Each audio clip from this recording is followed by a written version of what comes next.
Hello दोस्तों, welcome back to VP lab 247। क्या US department का एक डिलीटेड वीडियो क्लिप दिल्ली और वॉशिंगटन के डिप्लोमेटिक रिलेशंस को हिला सकता है? बॉस, इस वक्त की सोशल मीडिया पर एक बहुत ही बवाल करने वाली डिबेट चल रही है। क्या डोनाल्ड ट्रम्प सच में बेवकूफ है, या फिर इसे किसी मार्को रूबियो ने जानबूझ के इंसल्ट करने के लिए कहा गया था, या फिर मार्को रूबियो इस विवादों में पड़ना नहीं चाहते थे, इसलिए वो प्रिपेयर्ड नहीं थे और हमारे किसी मीडिया के दोस्त ने ऐसा क्वेश्चन पूछ लिया कि वो भी फंस गए हैं। तो चलिए इसको हम काफी आसान भाषा में समझते हैं। अगर आपने देखा होगा तो मार्को रूबियो की एक वीडियो क्लिप काफी वायरल हो रही है, जिसमें हमारे पत्रकार ने पूछा था कि क्या रेसिज्म के अगेंस्ट यूएस का क्या स्टांस है। जो यूएसए में इंडिया के अगेंस्ट काफी रेसिज्म बढ़ गया है, तो इसके ऊपर यूएस डिपार्टमेंट का क्या स्टैंड है। तो शायद मार्को रूबियो जो थे वो इस क्वेश्चन के लिए प्रिपेयर नहीं थे। उन्होंने कह दिया कि सारे देश में ऐसे स्टूपिड पीपल होते हैं जो इस तरह की बातें करते हैं, but we are a free country and हमारे यहाँ पे रेसिज्म नाम की कोई चीज नहीं है।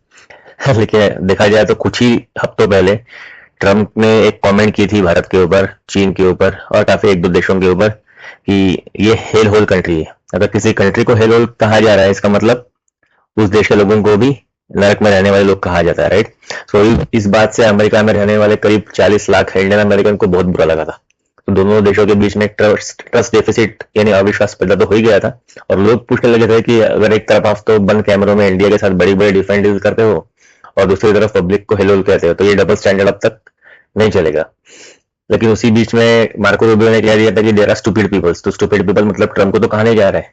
मार्को रूबियो ने अपना फ्रस्ट्रेशन निकाला है या फिर डैमेज कंट्रोल करने आए मार्को रूबियो इस टफ क्वेश्चंस के लिए तैयार नहीं थे? It is a big question.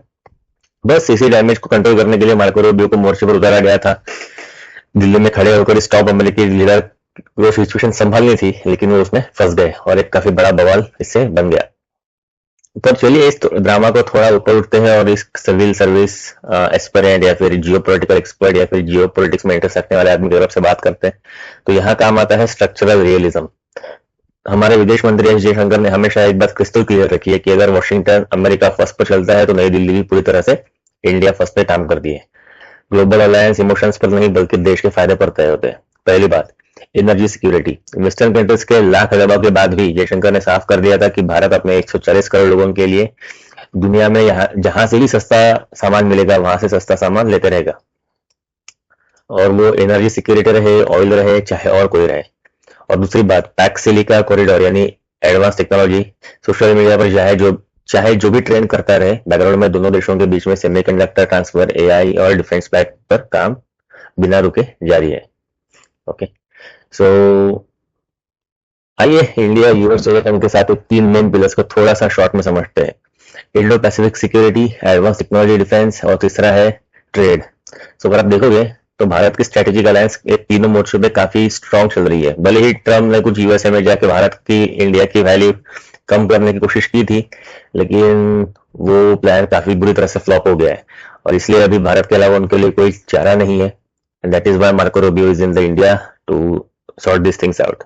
तो भाई लोग, एंड कंक्लूजन क्या है कि सोशल मीडिया पर बहसें यूं चलती रहेगी, हैशटैग ट्रेंड होते रहेंगे, लीडर्स अपनी पॉलिटिक्स के हिसाब से बयान देते रहेंगे, लेकिन सच तो ये है कि जियोग्राफी, टेक्नोलॉजी की सप्लाई चेन और ग्लोबल ट्रेड की मजबूरियां वॉशिंगटन और दिल्ली को एक दूसरे के साथ बांध कर रखती है।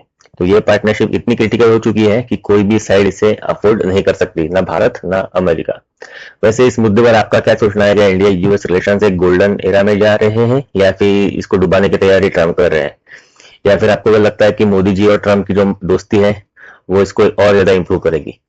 कमेंट करके अपनी राय जरूर बताइए। जियोपॉलिटिक्स की ऐसी ही आसान और गहरी एनालिसिस के लिए वीडियो को लाइक करें, वीपी लैब 247 को सब्सक्राइब करें और अपने दोस्तों के साथ शेयर करें। जय हिंद, जय भारत।